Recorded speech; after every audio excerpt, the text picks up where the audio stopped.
Mini episode 314 of the FDH Lounge is brought to you by the Sports Train, the finest pure sports talk show on both terrestrial and internet radio. Follow them on the web at thesportstrain.net. The FDH Lounge. You'll want to schedule your life around it. A long time ago, on a gloomy, wet Cleveland spring night, two men stand alone amidst the late-night drizzle. Their voices echo across the vacant station parking lot as they debate the merits of the great American radio show that have been missing for far too long. On that night, an idea was born. That idea became the FDH Lounge.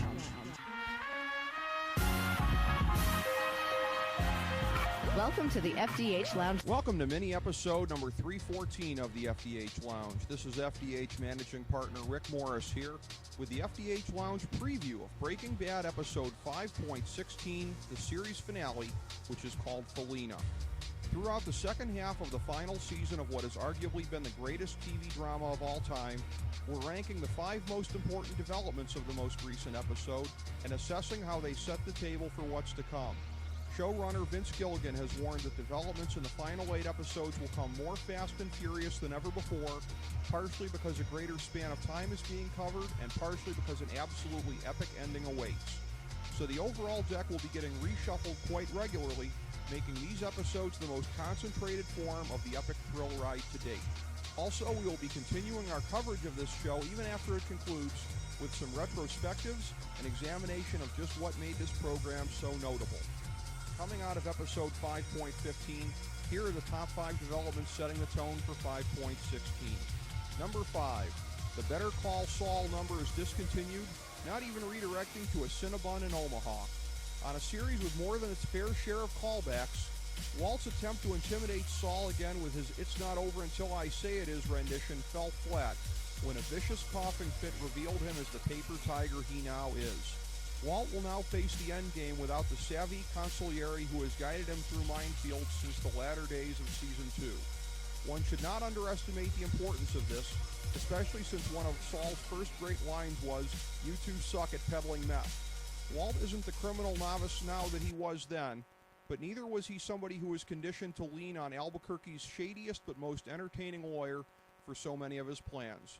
He must navigate his final battles not only without his lawyer's input, but with the knowledge that his continued fight actually flies in the face of Saul's last piece of advice, which was to surrender for the good of his family. Walt's not ready to face the law, though, not just yet. Number 4, the meth Nazis have covered themselves legally, even as they continue to flood the American Southwest and the Czech Republic with meth, and even as they continue their murderous ways. Todd was a busy boy in the last episode, breaking into the Schrader household to obtain Jesse's confession, intimidating Skyler to stay quiet about Lydia, murdering Andrea to reinforce to Jesse that he means business, and wooing Lydia with high-grade blue meth, preppy dress clothes, and his usual creepy demeanor. It's a measure of how safe Uncle Jack's gang feels that they're staying in the meth business, notwithstanding their $70 million windfall, and that they're okay with shooting Andrea in plain sight. But if it's common knowledge that the blue meth has hit Europe, such that even Charlie Rose knows about it, how has the DEA not honed in on Madrigal and Lydia once again?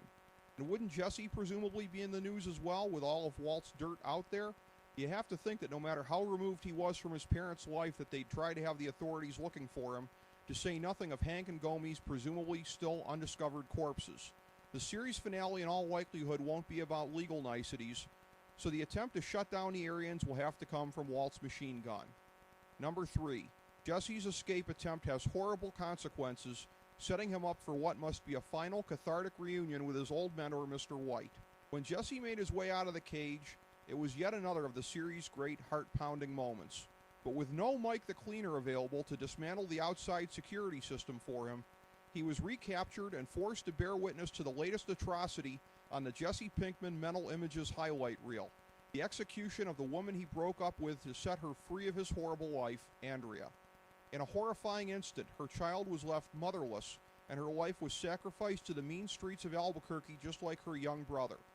Jesse was not seen the rest of the episode, which spanned a couple of months, just like the mid-season finale, but you have to figure that his mental state remains miserable, but now determined to cooperate to at least spare Brock the fate that befell his mom.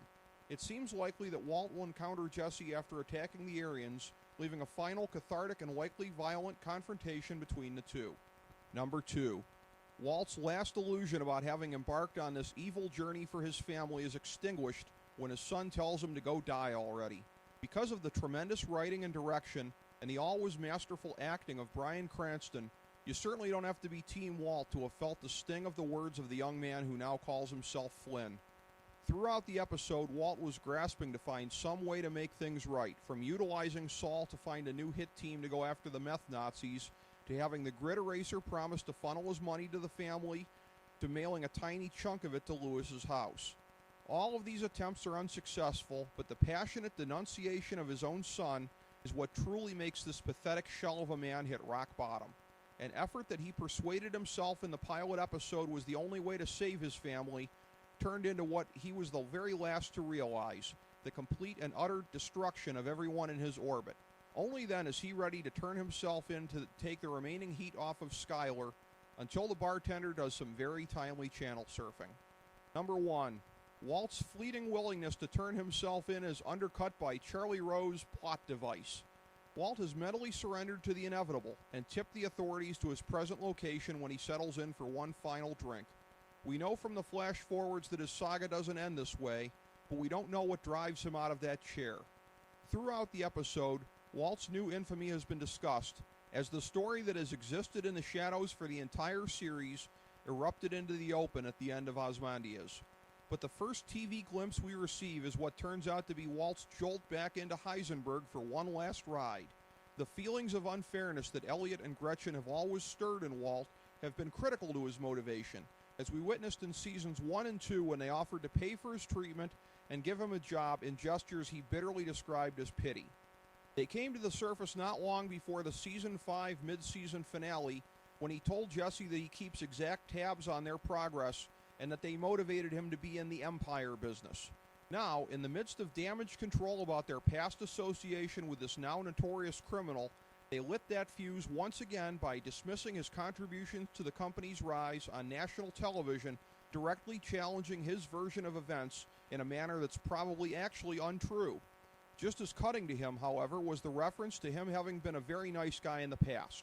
Remember that the Heisenberg persona grew out of Walt's desire to shed the image of a nice guy, which he equates to being a doormat, and that he hates himself for what he perceives as having been a doormat when Walt and Gretchen made a fortune with gray matter without him.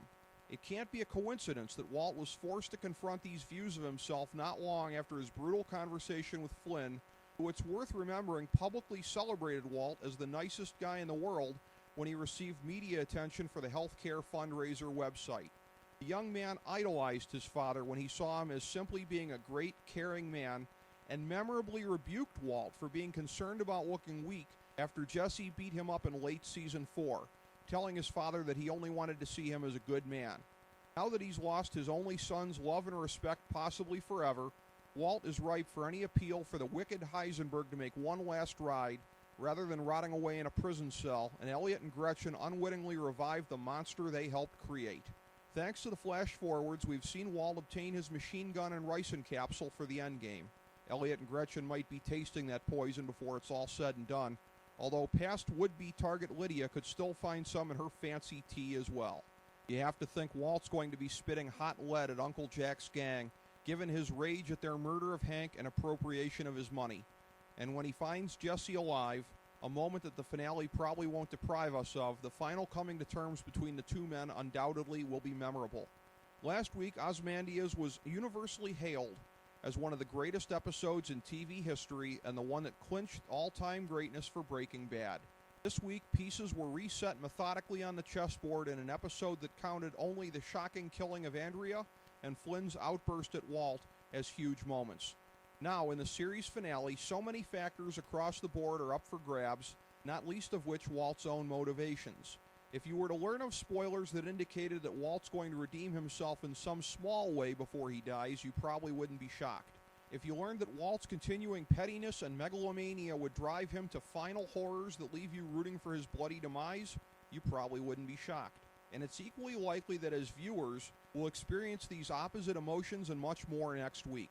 The phrase, "Remember my name," has been a centerpiece of the promotion of the final Breaking Bad episodes. At the end of Granite State, Elliot and Gretchen reignited the desire in Heisenberg to have his name known to the world, not the meth pretenders and the Aryans bastardizing his recipe and spending his money. The implications next week when Walt goes on his final rampage, both on his enemies and, as always, the unwitting victims in his own family, will be remembered always, just like the name Heisenberg, and as viewers, we'll all remember where we were when the curtain on this unforgettable series came down. Thank you for tuning in to mini-episode number 314. As we bring the show to a close, we would like to extend our deepest gratitude to NBC, CBS, ABC, Fox, all Clear Channel affiliates, TNT, TBS, USA, UPN, Deadspin.com, YouTube.com, YTMND.com, MySpace.com, various blogs, Fox News, CNN, CNBC, MSNBC, IamBoard.com, Billboard.com, Google.com, ESPN, ESPN2, ESPN News, ESPN Classic, NBA TV, NFL Network, Sports Time Ohio, Athlon Magazine, Comedy Central, Cartoon Network, The Boomerang Channel, QVC, BET, The Spice Channel, Steno Notebooks, Manwich, Papermate Office Supplies, waitresses, strippers, bartenders, garbage men, janitors, microwave popcorn, the writers of The Office, Scrubs, Entourage, My Name is Earl, Oz, Metalocalypse and the Boondocks, Aquafina, and the Periodic Table of Elements.